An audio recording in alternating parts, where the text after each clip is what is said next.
Bismillahirrahmanirrahim. Assalamualaikum warahmatullahi wabarakatuh. Selamat siang guys. Jadi kesempatan kali ini saya akan melakukan unboxing dan tes untuk sebuah kartu grafis ya. Apa itu dia? Ya, di sini saya mendapatkan lagi Sapphire Pulse Radeon RX 550 4GB GDDR5 ya. Dan untuk kartu grafis ini adalah kartu grafis untuk kelas mini ITX ya, tapi tidak ada salahnya bila digunakan dengan Mobo ATX atau MATX dan lain sebagainya. Dan ini distributor resmi dari Astrindo, garansi 2 tahun, dan kita akan cek untuk status garansinya seperti apa. Untuk edisi unit ini adalah edisi OC overclock ya. Jadi ini udah automatic overclocknya, Direct 12, Vulkan, FreeSync 2, eSpot Ready dan Relief Capture. Untuk boxnya ya juga minimalis. Ini untuk serinya Sapphire Pulse Radeon RX 550 4G GDDR5 DMI DVI DPOC UEV. Serial numbernya 1610 di digit terakhirnya ya. Kita akan cross check untuk unitnya. Ini box bagian luarnya ya, resmi dari Astrindo. Kita akan buka untuk box bagian dalamnya. Oke.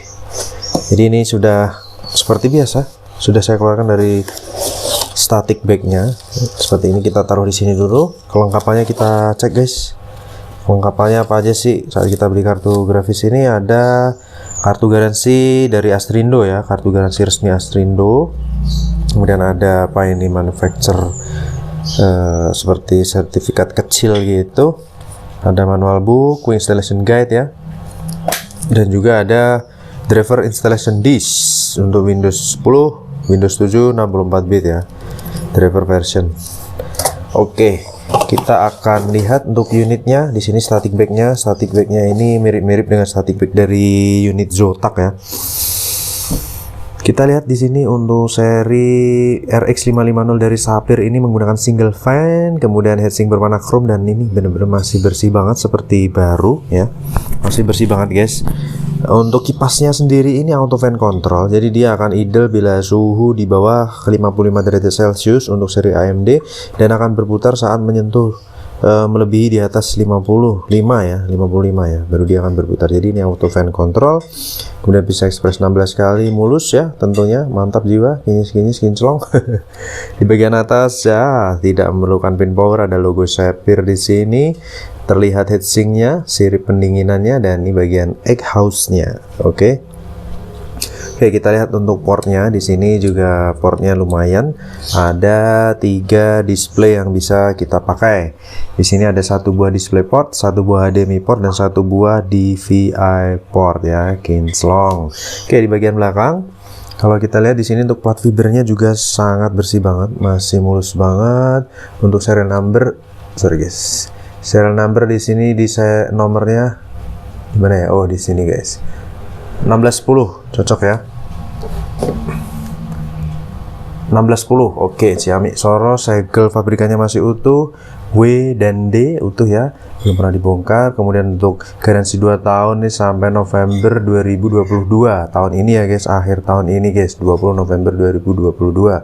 Karena pembelian per 20 November 2020. Oke, kita akan pasang dan kita akan lakukan benchmark ya guys ya, benchmark sintetis untuk graphic card ini. Jadi graphic card ini tidak memerlukan pin power tambahan tentunya ya, super hemat daya ya, pasti seperti itu. Oke, di sini saya akan menggunakan port HDMI ya. Dimana tes pertama tadi sudah saya gunakan tes menggunakan Firestrike dan port HDMI juga. Nah, di sini saya supply dengan PSU Coger Cemek 700 watt 80 plus bronze ya. Oke, kita butuh lighting sedikit. Kita akan nyalakan. Bismillahirrahmanirrahim. Mantap, mulus ya, perputaran kipasnya mulus. Dan tentunya senyap, kinyis. Oke, display sudah tampil di layar. Display sudah tampil, dan kita paskan dulu untuk tripodnya ya guys ya.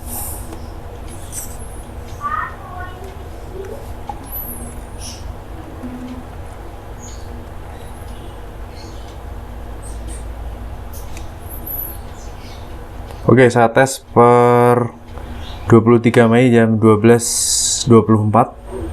Kita masuk dulu ke sistem. Oke, di sini kalau kita lihat kipasnya sudah idle ya. Kipasnya sudah idle, jadi dia memang mengadopsi teknologi auto fan control yang akan berputar saat suhu panas aja. Di sini untuk tirnya itu di 55 derajat Celcius baru akan muter ya. Oke, kita akan load software-software yang kita perlukan untuk tes graphic card ini. Di sini karena tes kedua dia udah kedetek ini dari MSI Afterburner sudah mendetek. Kemudian kita buka GPU Z dan hardware monitor ya. Kemudian untuk menjalankan benchmark sintetik di sini kita akan pakai 3D Mark ya. Oke, kita akan lihat, kita akan look up ya di sini. Ini masih loading. Oke, kita minimalis dulu. Kita akan look up spesifikasi dari graphic cardnya. Di sini seperti yang tampil di layar ya guys ya. Spesifikasinya Sapphire Pulse RX 5504 GB. Grafik prosesornya itu Lexa, kemudian core-nya 512, render texture mapping 16/32. Dan di sini kalau kita lihat memorinya 4 GB GDDR5 Samsung, DirectX support 12 128 bit bus bitnya dengan adrenalin versinya 21.30.23.04. Mantap, versinya banyak banget. DCH minus 1064 bit WHGL ya guys ya. Oke, kita akan lihat untuk bus clocknya di sini di 1206 ya. Kemudian untuk memori bus clocknya 1206, base clocknya di 1100, dan memori clocknya 1750 MHz. Untuk fiturnya kecuali CUDA, ray tracing, P6 semua ada ya. Sensor saat ini suhu menunjukkan di angka, kalau kita compare di sini di 36 derajat Celcius sebagai suhu terendahnya di 35 derajat ya guys ya. Oke. Ini untuk spesifikasinya. Oh ya, untuk graphic card ini memiliki TDP 50 watt dengan suggested PSU di 250 watt. Outputnya DVI 1 kali, HDMI 2.0B 1 kali, DisplayPort 1.4A 1 kali, dan pin powernya tidak ada. Tidak memerlukan pin power connector. Oke, kita akan benchmark pakai night rate ya. Kita akan run secara full di preset 1080 untuk menjalankan graphic card ini. Suhu saat ini menunjukkan 37 derajat Celcius dengan kondisi kipas yang idle ya. Idle.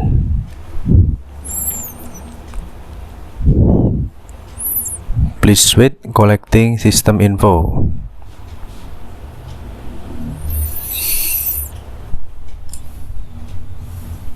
Night rate graphic test 1.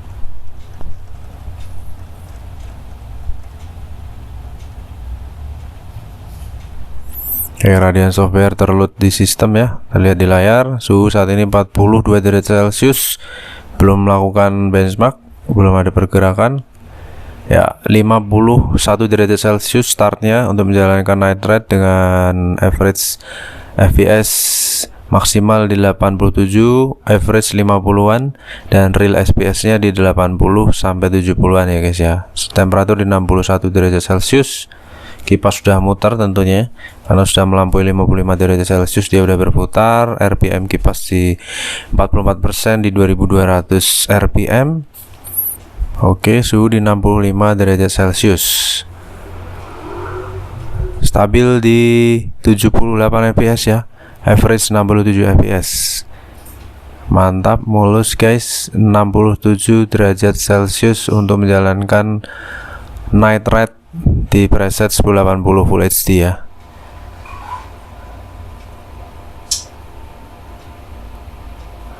Mantul, sip.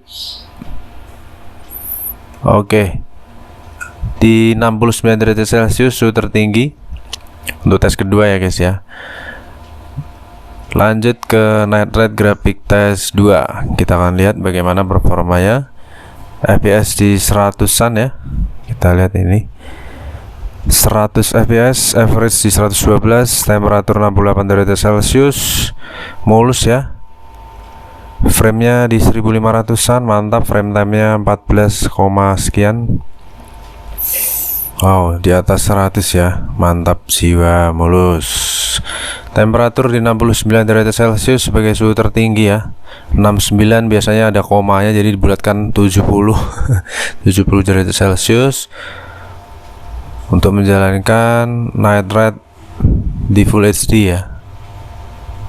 Bagus banget gambarnya, tajam banget, mantul jiwel. 71 derajat Celcius sebagai suhu tertinggi saat ini. FPS di atas 80 ya, average 106 FPS, mantap. Dia dikebir di performa FPS di 100 FPS-an, performanya benar-benar mulus ya, lancar ya. Lanjut ke CPU test. CPU test ini ya tentunya yang digunakan adalah internal grafik prosesor ya, internal grafik dari si prosesor ya. Dan saya menggunakan Core i5 4690K. Di sini average di 8 fps ya untuk menjalankan night ride.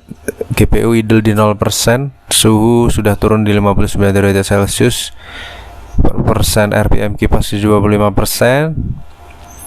Suhu prosesor sendiri di angka 50-an derajat Celcius dengan TDP 50-an juga. Kalau untuk grafik card ini TDP-nya nggak kelihatan ya di MSI Afterburner, tapi nanti kita akan lihat di GPU HW Monitor atau di GPU Z biasanya terlihat. Untuk tes pertama tadi sih di kisaran kalau nggak salah 40-an ya, tapi kita dari website tadi kita lihat di TDP maksimal di sekitar 75 watt ya, 65 sampai 75 watt. Karena ini kubu merah, nanti kita akan lihat bagaimana performa si Sapphire Pulsar Radeon RX 5500 4GB ya. Suhu standby di 50-an, 55 derajat Celcius. Kipas masih muter ya, karena belum di bawah 50-an ya. Biasanya kipas masih muter ikut menjaga suhu di hotspot seperti itu. Oke, 1 menit 15 detik untuk jalanin benchmark terakhir ini, dan kita akan lihat bagaimana performa si Sapphire ya. Kita akan lihat hasilnya.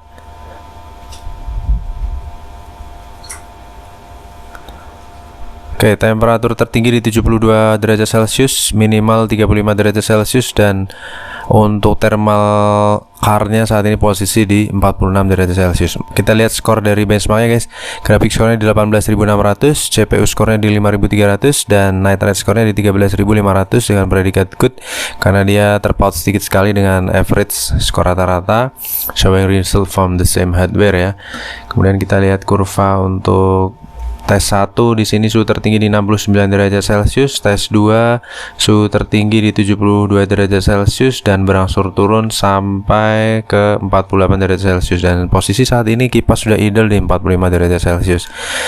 Kita akan coba lihat guys untuk grafik card ini sensornya bagaimana. Untuk GPU fan di sini perputaran kipas maksimal di 2200 RPM dengan average 980 RPM, clocknya di 1206, memori clocknya di 1750. Kemudian kalau untuk TDP chipnya, powernya ya, GPU power draw-nya itu di 42 watt maksimal, average 12 watt, dan saat idle cuma butuh 3 watt aja guys. Kipasnya nggak muter karena standby, dia hanya butuh 3 watt aja, jadi ya benar-benar hemat daya pastinya. Untuk FPS tertinggi 149 FPS, current di 57 FPS, dan minimal 5 FPS dengan average 56 FPS. Jadi dia bisa digunakan untuk jalan di stabil 60 FPS ya. Kalau teman-teman ingin menjalankan program ini tentunya bisa disesuaikan dengan prosesor yang teman-teman pakai. Oke, overall untuk performa grafik cardnya good, dan kita akan lanjut tes grafik card yang lainnya. Terima kasih, jangan lupa untuk subscribe, don't forget to subscribe. See you on the next video. Terima kasih, wassalamualaikum warahmatullahi wabarakatuh. Bye bye.